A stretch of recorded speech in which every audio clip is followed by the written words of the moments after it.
শুরু করিতেছি মহান সৃষ্টিকর্তার নামে, যিনি পরম করুণাময় এবং দয়ালু। আমি আপনাদের সম্মুখে পেগাসাস M900 সিরিজের ডিডি ডিডি এ ডিডি এ এই বোর্ডের কন্ট্রোল বক্সের মনিটর দিয়ে কিভাবে মাস্টার রিসেট করা যায় সেটা আমি আপনাদের সম্মুখে তুলে ধরতেছি। আমি সর্বপ্রথম মেশিনটাকে অফ করে নিব।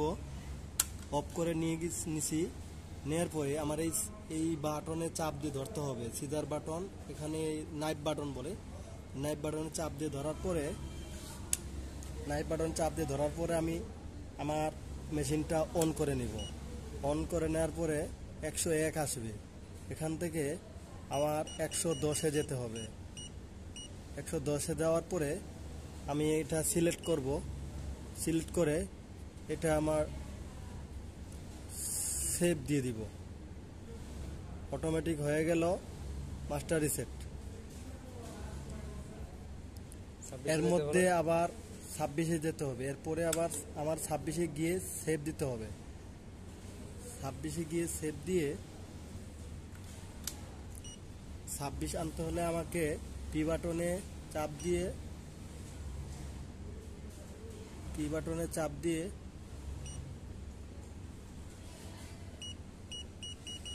আমাকে 26-এ যেতে হবে। 26-এ গিয়ে সিলেক্ট করে আবার সেভ বাটনে চাপ দিতে হবে।